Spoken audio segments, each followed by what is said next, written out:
Alors, moi je suis Daniela Bongongo. Je suis actrice, scénariste, réalisatrice, développeur de projets cinématographiques et entrepreneur. Et actuellement, je suis étudiante, je poursuis mes études en production télévisuelle. Donc, en gros, c'est un peu ça ma vie. J'ai toujours aimé raconter des histoires. Depuis toute petite, quand je jouais avec mes amis, j'avais toujours cet esprit un peu de leadership, de faire les mises en scène, d'inventer des scénarios dans ma tête. Et en grandissant, il y a mes sœurs qui m'ont dit que je pouvais faire quelque chose avec ces dons que j'avais. C'est vrai que je voulais faire en fait de l'art. Moi, j'étais penchée vers la musique parce que je chantais à la chorale. Et j'ai commencé à chanter, mais même dans nos concerts, j'avais toujours cet esprit des mises en scène, toujours cet esprit de scénarisation, de scénariser même nos concerts. C'est là que mes sœurs m'ont dit que yo, tu as cette capacité d'écrire, de créer, tu es très visuel, déjà je suis quelqu'un de très visuel, et j'avais aussi ce côté d'interprétation, je pouvais rentrer dans la peau d'un personnage et l'interpréter. C'est là que je me suis lancée dans une formation de 10 jours à l'Institut français avec Emmanuel Lupia, qui m'a formée avec les défunts, paix à son âme, le professeur Elbas. On a fait 10 jours de formation et après ces jours-là, ça n'a pas arrêté. Alors, je vais d'abord parler du pourquoi j'ai quitté Kinshasa pour le Canada. C'est vrai qu'à Kinshasa, j'avais quand même une belle carrière, une carrière qui marchait.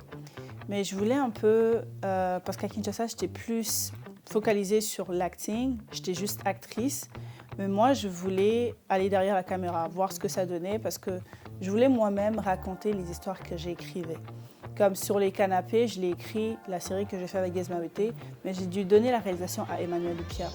Et c'était beaucoup de choses comme ça, beaucoup des histoires que j'écrivais, mais j'ai donné la réalisation à d'autres personnes, parce que je pensais que je n'étais pas assez apte pour réaliser justement ces projets-là. Et je voulais en fait moi-même réaliser mes propres histoires. Et je me suis dit que ça serait bien d'aller étudier pour ça, parce que je ne suis pas une personne amateur, j'aime bien le professionnalisme dans tout ce que je fais. Et c'est comme ça que j'ai pris cette décision difficile quand même, très très difficile, je dois l'avouer, de laisser ma famille, partir au loin, parce qu'ici au Canada, je n'ai aucune famille. Donc je suis arrivée toute seule avec mes valises, moi face à moi. Et arrivée ici, je savais déjà que ça n'allait pas être facile, même si je m'étais déjà un peu renseignée sur comment le Canada. Mais je savais déjà que ça n'allait pas être facile pour moi parce que je vivais dans un pays tropical, je ne savais pas ce que c'était l'hiver, je ne savais pas ce que c'était de vivre dans un monde autre que le Congo, même si ça m'arrivait de partir à l'étranger pour des tournages, ce n'était pas plus de 3 ans. Mais là, je devais quasiment passer des années ici au Canada et je savais que ça allait vraiment être difficile. Donc je me suis préparée mentalement pour ça. Mais arrivée sur place, même si je m'étais préparée mentalement pour ça, mais j'ai vécu quand même ces coups-là, ces changements-là, je l'ai vécu. C'était pas facile, mais après, je suis venue pour des objectifs. Et à chaque fois que je voulais abandonner, je me rappelais de mes objectifs en fait. Et par la grâce de Dieu, par le soutien de ma famille, même de loin, par le soutien de ma famille, j'ai pu quand même me relever. Et aujourd'hui, je continue à poursuivre mes objectifs. Aujourd'hui, je suis toujours étudiante, mais bon, je finis l'école dans 2 mois. Là, en ce moment, je suis en plein stage. Je fais mon stage à la CEPAC. Et j'ai eu cette grâce de pouvoir lancer une agence qui promouvoit les actrices noires ici au Canada, Shining Black, qui a vu le jour le 6 août 2025.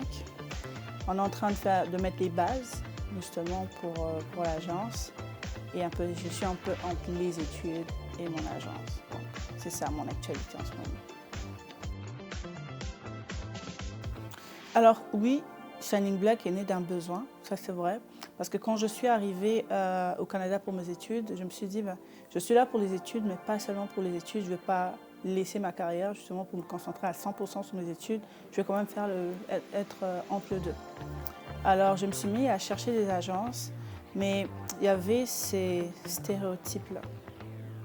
il y avait ces noms silencieux qu'on ne me disait pas, mais moi je comprenais directement de ce qu'il s'agissait. Et c'est là que je me suis dit, ben, tiens, il y a quand même une structure pour les acteurs noirs ici au Canada, mais je n'ai pas trouvé de structure et des agences, des actrices noires. Et j'ai dans mon entourage, à l'école, à la cité, j'ai rencontré quand même plusieurs femmes noires qui voulaient devenir actrices, mais qui pensaient, et qui, bien sûr, c'est la réalité, que les études en acting coûtent extrêmement cher. Et pour ça, il faut plus aller à Toronto, Montréal, et elles étaient des Gatineau. Et elles voulaient se lancer dans le cinéma. Je me suis dit, j'ai quand même cet atout-là, j'ai quand même ce côté, ce petit côté de leadership là.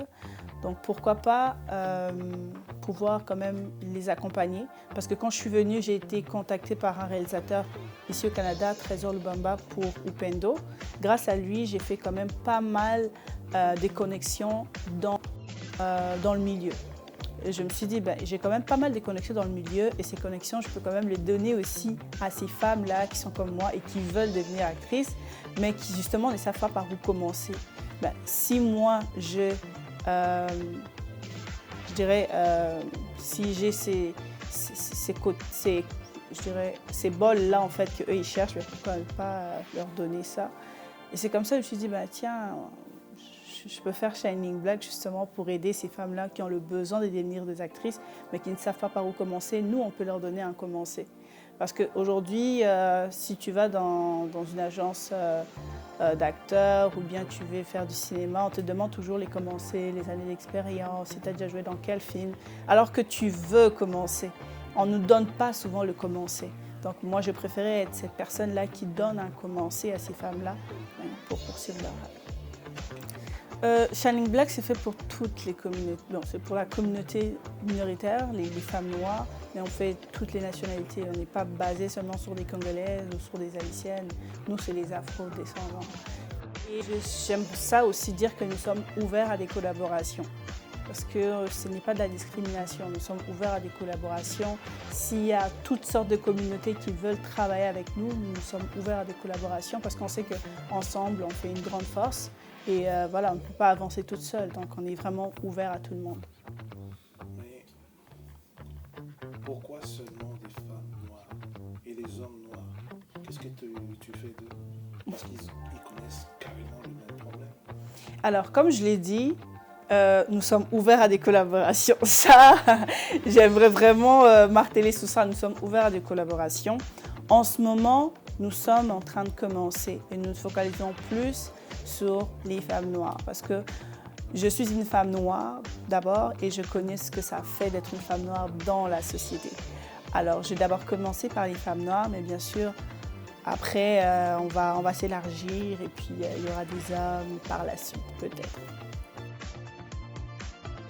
Alors, j'avais un chat, j'allais dire chat, mais depuis qu'elle m'a mordu, je veux plus entendre parler des chats.